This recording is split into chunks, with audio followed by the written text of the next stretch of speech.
안녕하십니까. 뒤로다 보니까 밖에도 신도님들이 많이 계시던데, 밖에 계시는 분들이 이제 여기 안에 못 들어온 데 대해서 섭섭해 하실까 싶어서 제가 한 말씀 드리고 얘기를 하겠습니다. 우리가 이 법문은 눈으로 보는 게 아니고 마음으로 듣는 거기 때문에 밖에서 듣는 분이 오히려 마음으로 듣는데 더 도움이 될지 모릅니다.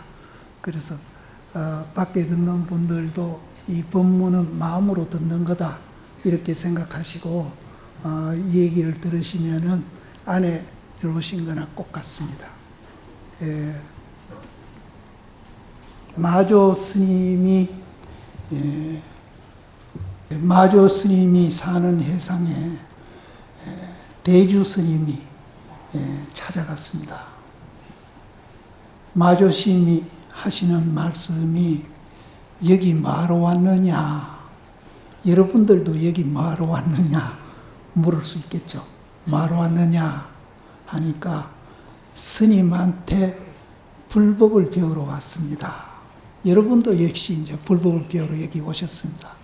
근데 마조 스님이 하시는 말씀이 니한테 있는 보물 창고는 놔두고 왜 밖으로 찾아서 그렇게 헤매고 다니느냐 그렇게 얘기를 했습니다. 그래서 여기 계시는 분도 각자 다 보물 창고를 갖고 있습니다. 그것만 발견하면은 이제 밖으로 찾아 헤맬 일이 없죠. 그런데 이제 이런 법회도 열고 또 기도도 하고 여러 가지 하는 거는 내 안에 있는 보물 창고를 찾기 위해서 우리가 하고 있는 겁니다. 그래서 오늘 여러분들이 다 각자 하나씩 갖고 있는 그 보물 창고에 대해서 제가 조금 이제 풀어서 말씀을 드리겠는데, 그거 찾아가시는데 얼마나 도움이 될런지는 모르지만은 그 얘기를 제가 드리겠습니다. 우리가 불교라 그러면은 부처님 가르침이란 소리인데, 부처님을 이 얘기 안 할 수 없습니다.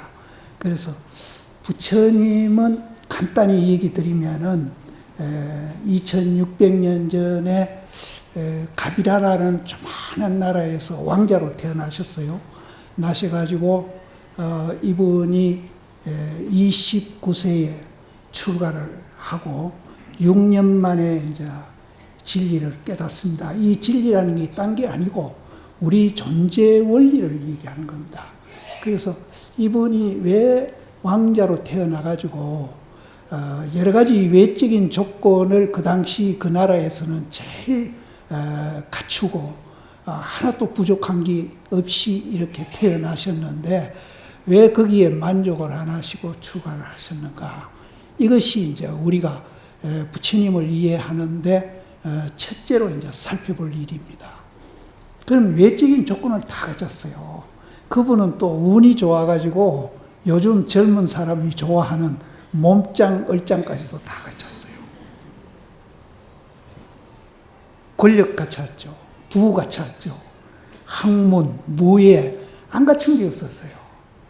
그런데 부처님이 행복하지 않아요. 개인적으로도 행복하지 않은 거는 어머니가 부처님이 태어나고 일주일 만에 돌아가셔요.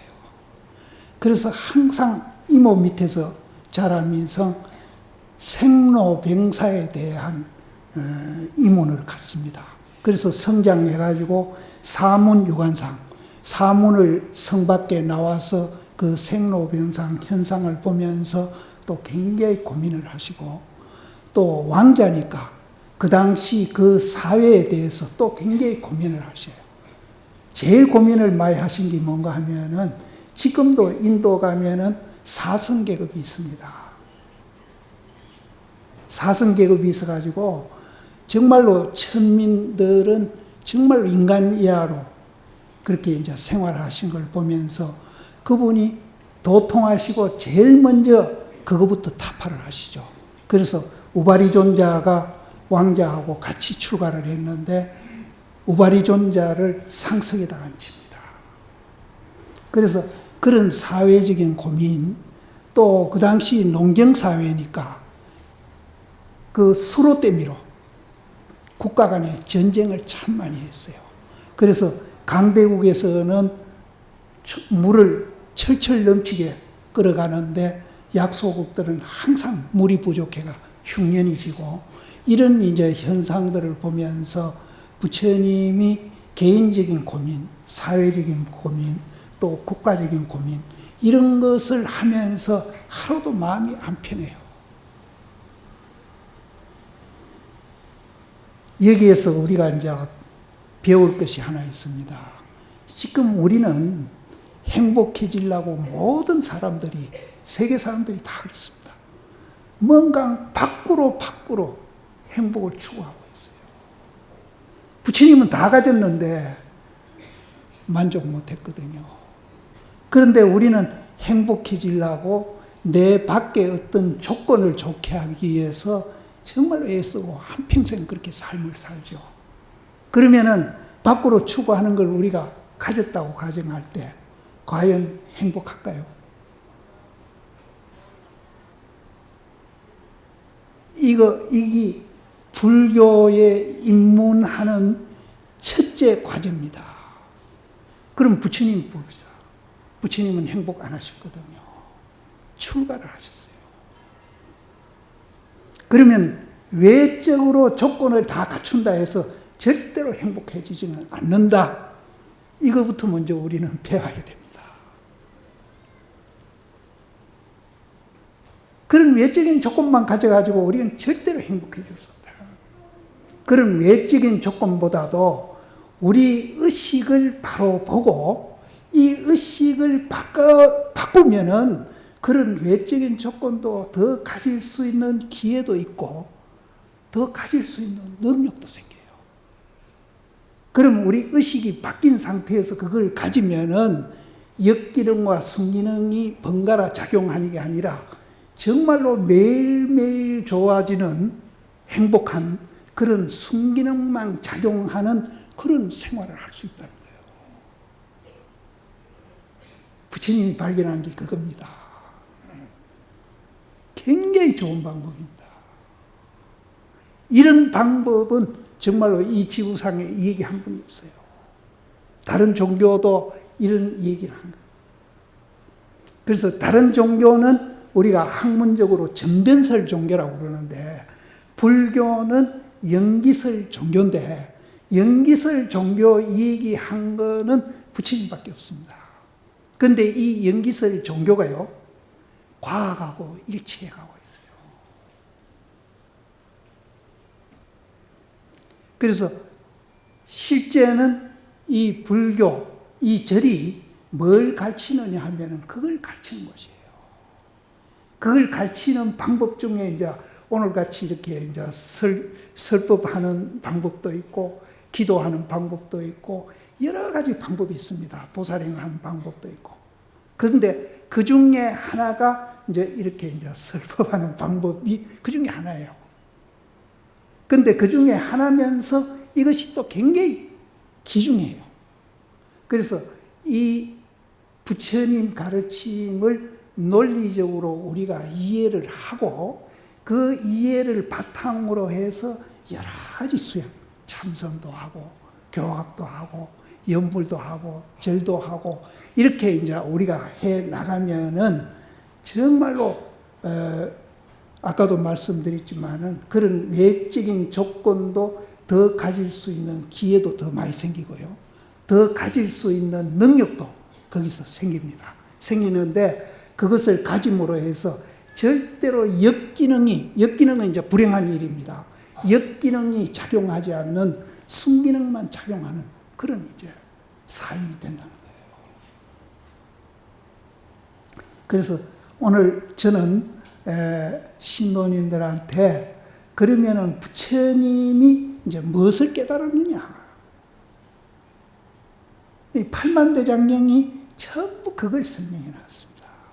그런데 이렇게도 설명하고 저렇게도 설명하고 이 얘기를 다양하게 했다 뿐이지 그 핵심은 하나예요.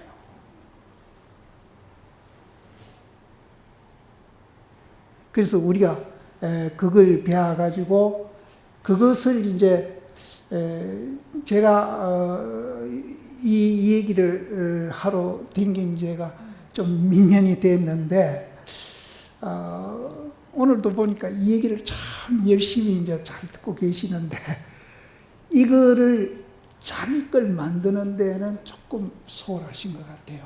그래서 저는 이것을 이해하는 것도 그렇게 어렵지 않다고 보고 또 이해하고 나서 그런 마음으로 자기 존재 원리를 이제 우리가 바꿔서 이렇게 보면서 생활을 하시면은 그 바꾸는 순간에 굉장히 마음이 편안해요. 편안하고 또 자기가 달라져 있다는 것을 발견을 합니다. 근데 왜 안 달라지는지 그 이유를 나는 지금 모르겠거든요.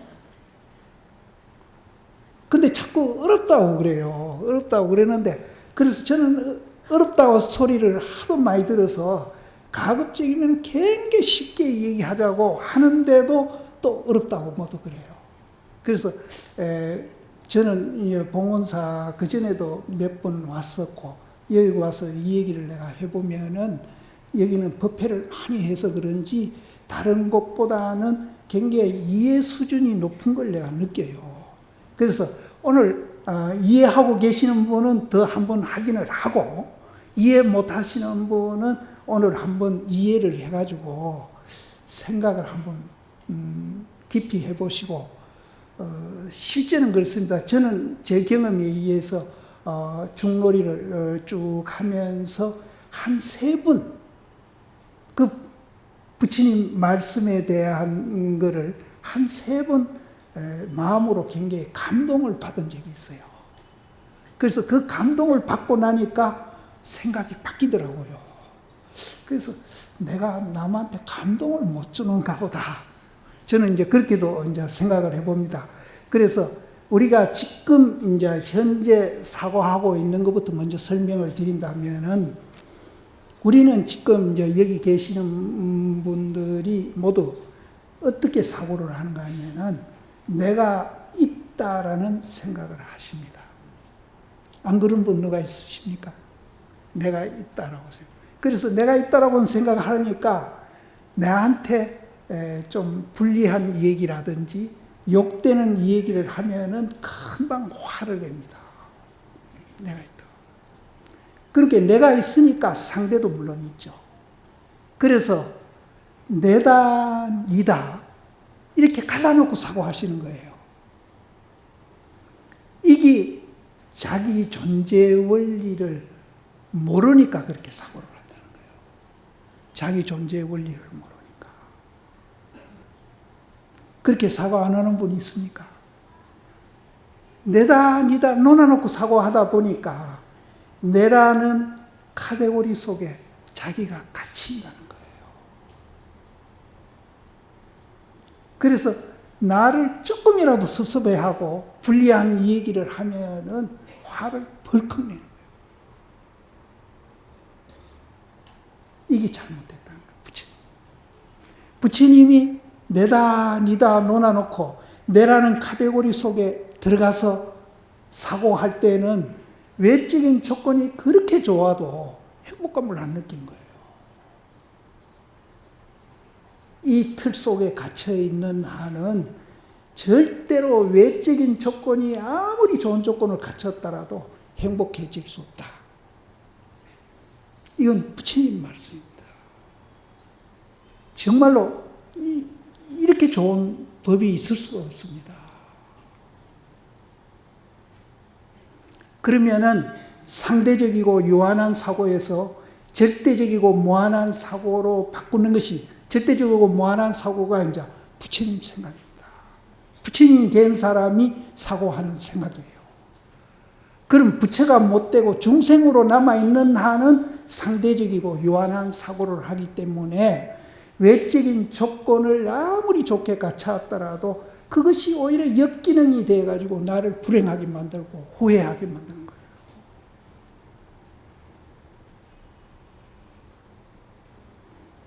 그러면은 이제 문제가, 그럼 상대적이고 유한한 사고에서 절대적이고 무한한 사고로 바꾸려면은 어떻게 해야 되느냐? 이게 이제 불교의 수행입니다. 어떻게 하면 되느냐? 제일 빠른 길을 내가 가르쳐 드릴게요. 제일 빠른 길. 아까도 제가 오다가 들으니까 반야신경 하시대요. 반야신경에 그 얘기가 들어있습니다. 반야신경 270 몇 자인데 그 중에 오온계공 도일체고의 9자네요. 그럼 오온이 공한 줄 알면은 모든 고통으로부터 벗어나가지고 상대적이고 유한한 사고에서 절대적이고 무한한 사고로 바뀌어가지고 매일매일 존날이 된다는 거예요. 그러면은 요 9자 중에 핵심 한 자는 뭔가 하면은 공입니다. 그러면은 오온이 뭔가 하면은 색수상행식이거든요. 색은 사실은 루빠라 해가지고 이 세상에 있는 형상저져 있는 것을 다 색이라고 그러는데 그렇게 광범위하게 생각할 것 없이 이 몸띠에다가 국한시킵시다. 색. 그럼 지금 듣고 보고 하는 건 뭡니까? 수상행식. 그럼 간단히 얘기하면은 육체와 정신이라는 소리예요. 육체와 정신. 이것이 공한 줄 알면은 우리가 그렇게 행복해진다. 그러면은 여러분들이 지금 듣고 보고 지금 하고 있는데 왜 이것을 공이라 하느냐? 이제 이게 여기서부터 이제 불교가 어려운 거예요. 왜 공이라 하냐? 지금 분명히 듣고 보고 왔다 갔다 하는데 내라는 게 있는데 왜 공이라 하느냐? 이것을 공으로 본 분은 부처님 한 분밖에 없어요. 우리가 참선을 해가지고 도를 통하면은 그것이 이제 상대적이고 유한한 사고에서 절대적이고 무한한 사고로 100% 바뀌어요. 우리가 도를 통하면은 100% 바뀌는데 오늘 같이 이렇게 이제 이 얘기를 해서 조금 이제 이해가 되고, 내 존재가 이게 상대적이고 유한하고 또 내가 있다고만 생각했는데, 그것이 아니구나. 이렇게 해서 그거를 듣고 이해하면서 감동을 조금 받으시면은 그 감동받는 그 강도에 따라서 프로테이지가 조금 달라지겠죠. 그래서 어쨌든 우리는 이것을 이해를 해야 된다. 이해를 해야 불교 수행을 하는 것이 얼마나 가치 있고 의미가 있는 것이라는 것을 우리가 알게 되거든요. 그래서 우리는 이제 논리적으로도 불교를 정말 깊이 정확하게 이해를 하고 부처님 수행 여러 가지 중에 이것을 이제 열심히 우리가 하다 보면은 자기가 한 것만치 일상생활의 생각도 바뀌고 생활도 바뀌어요. 그래서 오늘 이 얘기를 1시간 하라 그러니까 제가 이제 더 하고 싶어도 못하고, 그러면은 우리가 이제 방금 이 얘기한 대로 모아공을 왜 모아공을 하는지 이것을 이제 정확하게 이제 이해를 하고, 이제 여기 계시는 분도 수행을 여러 가지 하고 계시니까 자기 수행을 이제 그거를 체험하는 방법으로 열심히 이제 하시다 보면은 100% 이제 의식이 바뀌어가지고 깨달음까지 가면은 참 좋고요. 그렇게 못 가더라도 간 것만큼은 행복감을 느낍니다.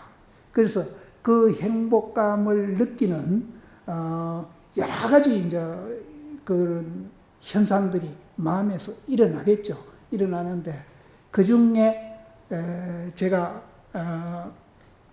대표적으로 그거는 내가 이제 체험한 겁니다. 대표적으로 한 4가지 효과를 지금 말씀을 드리겠습니다. 그러면은 이 얘기를 듣고 이건 내가 체험한 거니까요. 과연 그렇겠다. 그래서 내 생각을 바꾸고 내 존재 원리를 보는데 정말로 좀 정확하게 보고 그 정확하게 본 눈으로 일상생활을 해야 되겠다.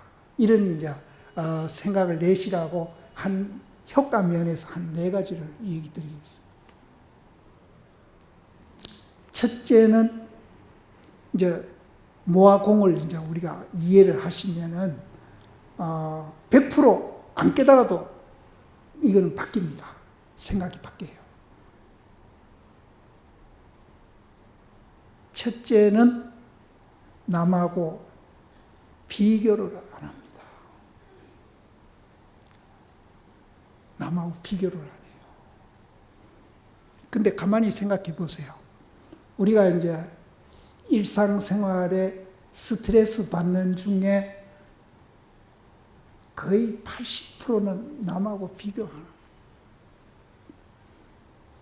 그래서 그 비교를 하면서 때로는 이제 내보다 못한 분 보면은 우월감을 느끼면서 교만해지고요. 그 교만이 또 내보다 나은 사람을 보면은 그 교만이 나를 또 몹시 비참하게 또 만들어요. 그래서 이제 온탕 냉탕 합니다.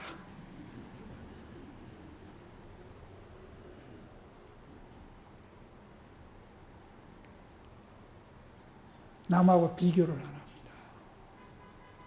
비교 안 하는 거를 제가 설명드린다면은 제가 어디든지 가면 이 얘기를 참 많이 합니다. 시골에 가면은 새끼 있죠. 집신 있죠. 가만이 있죠. 덕석 있죠. 근데 모양도 다르고 크기도 다르고 다 쓰임새도 다릅니다. 그런데 재료는 뭡니까? 짚이죠. 비교를 안 합니다. 비교 안 하면은 자기가 가진 것이 굉장히 귀중한 줄 알아요. 귀중한 줄 알아요. 그럼 이제 첫째는 남하고 비교하는. 두 번째는요. 지금 우리 사회에서 청년 실업 굉장히 걱정하는데 이거 알면은 청년 실업 걱정할 거 없어요. 자기 하는 일에 대해서 가치와 의미를 알아요.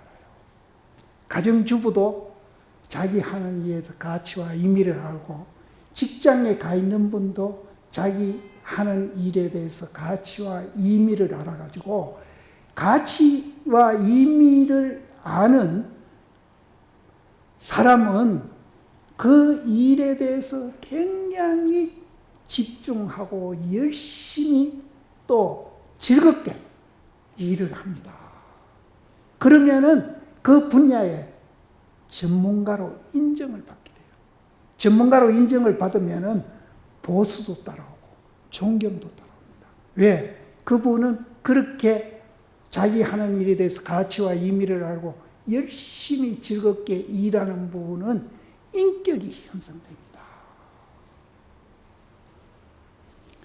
저는 어릴 때에 시골에서 아무 교육도 못 받은 그 할머니, 아주머니들이 인격을 갖춘 분들 난 많이 봤어요. 인격이 갖춰진다. 지금 우리 사회가요, 인격을 갖추는 분이 각 분야에 정말로 찾기가 힘들어요. 그래서 어떤 일을 하든지 부처님 당시에 똥 퍼는 사람도 자기 하는 일에 대해서 가치와 의미를 부여해 줬거든요.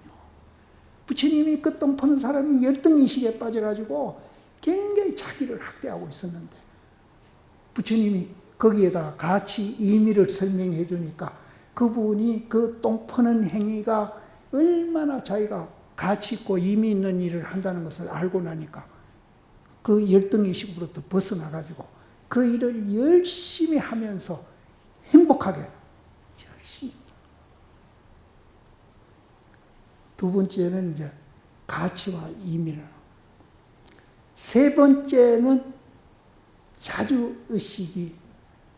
절에 오면은 들어 벽에 스님들이 수처작주라고 써 있어요.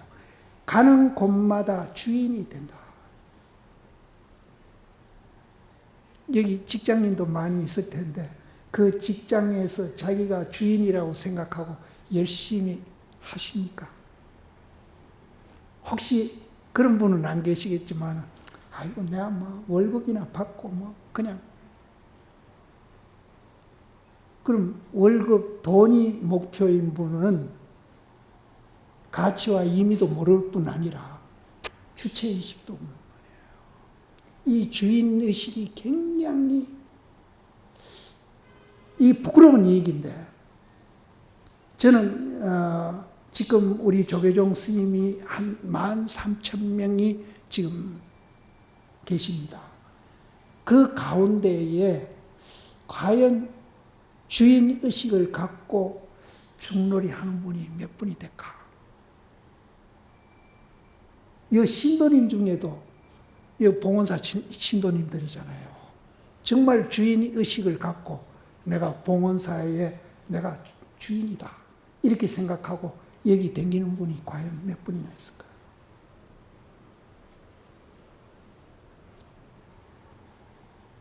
그럼 여기 주의심이 잘못 살면은 신도님들이 냉소주의에 빠집니다. 조계종도 마찬가지입니다.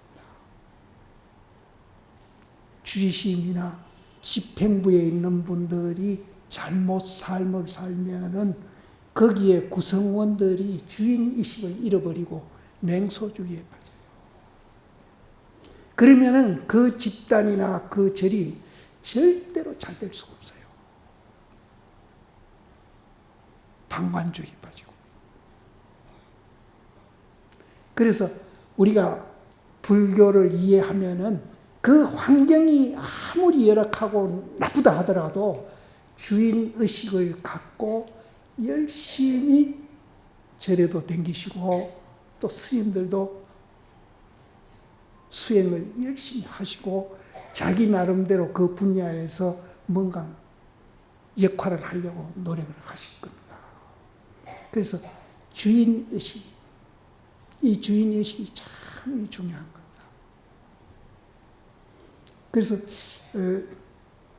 요즘 복지 때문에 시장이 사퇴를 하고 이런 일들이 일어나고 있는데, 저도 복지하는 데 대해서 반대하지는 않는데 혹시 이 복지가 잘못 이해돼 가지고 주인의식을 잃는다면은 그거는 안 한 것보다 못해요. 하는 사람이나 받는 사람이 주인의식을 가져요. 그래야 그게 진정한 복지가 됩니다. 주인의식이 없이 그냥 공꽃 받아 먹겠다 생각하면은 이거는 복지가 아닙니다. 정신적인 복지가 아니에요. 정신적인 복지가 아니에요. 그래서 우리가 물질적인 복지도 중요하지만은 이 정신적인 복지도 굉장히 중요한 거예요. 이게 불교에서 말하는 수처작주, 주인의식입니다.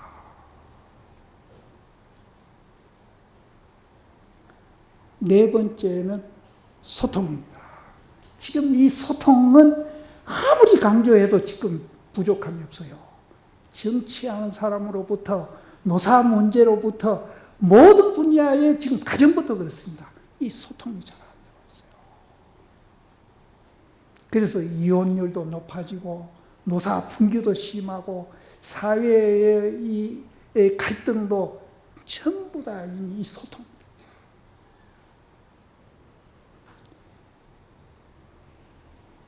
우리가 상대적이고 유한한 사고에서 절대적이고 무한한 사고로 바꾸면은 정말 소통이 잘 될 겁니다.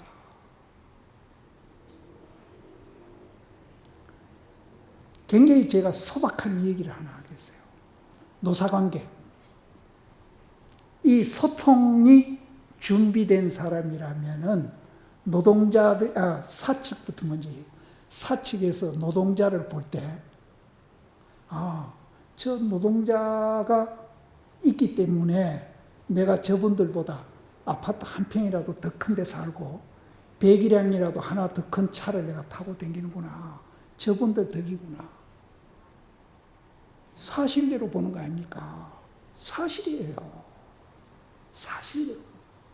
그럼 노동자는 사측을 볼 때, 저분이 능력이 있어서 공장도 만들고 회사도 만들어가지고 우리 같은 사람 월급 받게 하고 그걸로 인해서 우리 가족도 먹고 살고 애들도 공부시키고 이렇게 하는 참 고마운 분이구나.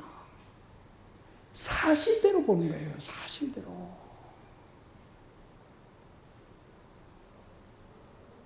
지금 우리 사회가요, 일련의 갈등으로 인해서 없어지는 돈이 우리나라 예산이 지금 금년에 318조라던가요. 그런데 내가 그 갈등 지수를 나온 걸 계산을 해보니까 우리 GDP의 30%, GDP가 얼마냐고 내가 누구한테 물으니까 1000조 원이라고 그럽니다. 1000조 원에 30%면은 27%죠. 270조. 그러니까 우리나라 1년 예산하고 1년의 갈등으로 인해서 우리나라 없어지는 돈하고 거의 맞먹고 있어요. 우리가 없는 세금 내가면서 갈등으로 인해서 1년에 없어지는 돈이 우리나라 국가 예산하고 막먹닥하면은 정말 기가 막힌 거예요. 너무 아깝잖아요. 그럼 여러분들한테 묻겠습니다. 여러분들 집에서 1년 예산의 갈등으로 인해서 없어지는 돈이 얼마인지는 30%라 했는데 30%안 되지요. 대마 큰일 나죠. 근데 우리가 이제 눈에 보이는 것도 그런데 눈에 안 보이는 정신적인 거는 더 말할 거 없잖아요. 그래서 이제 결론을 내겠습니다. 1시간 하라 그랬으니까 시간을 맞춰야죠. 그래서 부처님이 발견한 거는 우리 존재 원리를 바로 보자는 겁니다. 존재 원리를 바로 보자는 거. 그 바로 본 시각으로 우리가 생활을 하면은 그렇게 행복하다는 거예요. 그래서 혹자는 이제 우리 사람 존재 원리만 이제 부처님이 보고 이 얘기한 게 아닌가 이렇게 생각할 분도 있는데 그거는 아닙니다. 금강경에 보면은 이 우주에 있는 모든 존재를 9가지로 나누셨어요. 나누는데 태란 스파, 태는 이제 개도 태로 태어났고 사람도 태어나고 고양이도 태로 태어나는 것도 수종류죠. 수천 종이죠. 그 다음에 알로 태어나는 거. 그 다음에 태란 습지에 태어나는 거. 물고기 같은 거. 그 다음에 이제 변이종 같은 거. 화에서 태어나는 거. 그 다음에 형상 있는 거, 형상 없는 거. 그 다음에 생명 있는 거, 생명 없는 거. 그 다음에 9번째는 비상비비상천이라 했는데 그거는 이제 우리가 막 설명할 필요도 없고 이 9가지가 존재 원리가 꼭 같다는 거예요. 저는 그걸 알고는요, 제가 집에 강아지 2마리를 키우는데 그 강아지를 대하는 태도가 내가 달라지더라고요. 내가 똑같은 존재요. 모양만 바꿨다 보이지. 근데 집에 가서 남편 대하는 거, 아내 대하는 거, 아이 대하는 거 달라져야 됩니다. 저는 강아지 대하는 것도 달라졌어요. 근데 가족끼리 항상 니단에다 놓아놓고 상대적으로 유한한 사고로서 맨날 싸워서 되겠습니까? 경제적으로나 정신적으로나 우리가 얼마나 손해요. 그래서 저는 강아지 대하는 태도도 달라졌는데 여러분들 집에 가서 애완견 키우는 분도 달라져야 됩니다. 달라져야 되고, 가족은 말을 끊고, 이게 불교입니다. 이거를 잘하기 위해서 우리가 기도도 하고 불경도 하고 이런 강의도 듣고 경전도 공부하고 이렇게 하는 거예요. 그렇게 해서 우리는 정말로 이 지구에 태어날 때 사람으로 태어난 것이 정말로 다행이고요. 그래서 이 사람으로 태어난 것만 하더라도 굉장히 행복하게 다행으로 생각하시고, 주변에 있는 분도 그렇게 생각하시고, 그런 관계를 우리가 잘 할 수 있는 그런 우리 존재 원리를 이해를 열심히 하셔가지고, 제가 금년에 75인데 절에 25살에 제가 중이 됐고, 근데 잠깐 가요. 그렇게 많은 기간은 아니에요. 그래서 이 잠깐 사는 동안에 내 주변에 있는 분하고 정말 관계를 잘 맺고 이렇게 행복하게 그렇게 살면서 그렇게 이제 애들한테도 그렇게 대하면은 대한민국이 사실은 굉장히 짧은 기간에 경제 발전도 참 많이 하고, 저도 오늘 여기 강남에 차 타고 오면서 참 굉장히 변했다 하는 걸 느꼈거든요.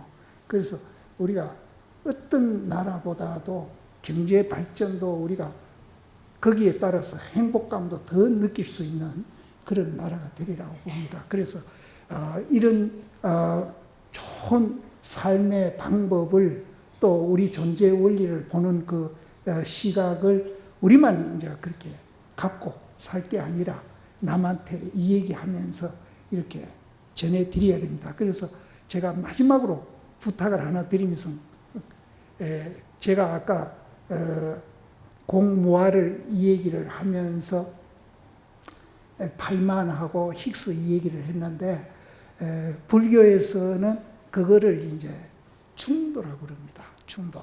그래서 중도란 말을 가끔 신문에 이제 나오는데, 신문에 나오는 중도 이 얘기는 불교하고는 거리가 많이 멀어요. 많이 먼데, 중도를 이 얘기하는데, 이 중도를 오늘 제 얘기 듣고 내가 책을 하나 소개하려고 그러거든요. 그 책을 보면서 중도 연기에 대한 공부를 하시면은 불교의 그 핵심을, 그래서 백일법문이라는 성철 스님이 쓴 책이 있는데, 그 상본에 200페이지 안 가면 넘지 마시고 200페이지쯤 가면 유식이 나올 겁니다. 유식은 보시지 말고 앞에 공무화에 대한 얘기가 나오는데, 그거를 읽으시면은 중도 연기에 대한 오늘 제 얘기가 전부 거기서 나오는 얘기입니다. 그거를 이해를 하셔가지고 혼자 담아놓고 그것을 실천하고 의식을 바꾸는 그런 훈련을 하는 것도 중요하지만은, 자기 수행을 위해서라도 그것을 이해를 어느 정도 하시면은 옆에 가까이 있는 분한테 자꾸 이 얘기를 해 주세요. 이 얘기를 해 주세요. 이 얘기 해 주다 보면은 한 80%, 70% 이해한 분은 이 얘기 하다 보면 탁 막혀요. 이 얘기가 안 돼. 그러면은, 내가 아직 60%, 70%밖에 이해를 못 했구나.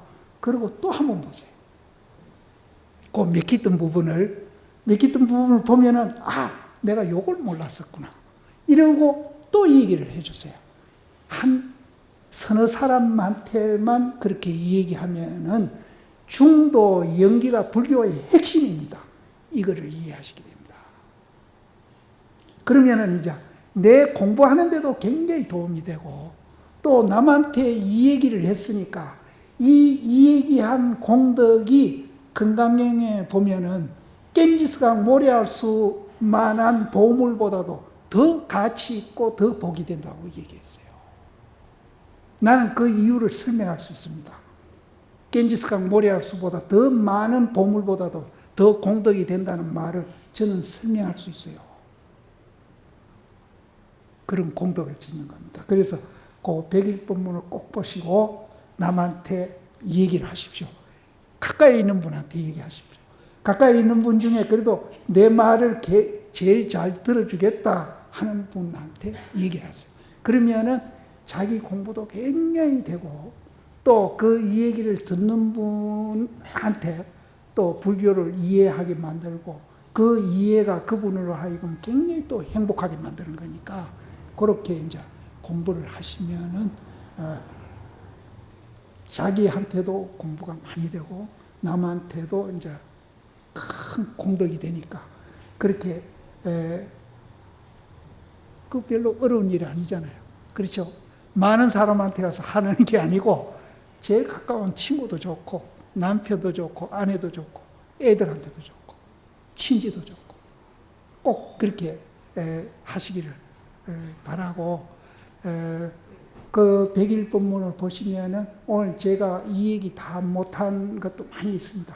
거기서 많은 발견을 하면서 고심이 이걸 얘기하려고 그렇게 얘기를 했었구나 그렇게 할 겁니다. 그러면 그걸 이해를 하시고 여기에도 보니까 선방에 계신 저 노보살님도 계시고 또 연불 하는 분도 있고 이제 보살행 하는 분도 있고 있는데 왜 보살행을 하고 왜 연불을 하고 왜 참선을 하고 왜 우리가 이제 이런 이제 이 얘기도 들어야 하는지 그거를 알게 됩니다. 그러면은 그 하는 일이 굉장히 재미가 있어요.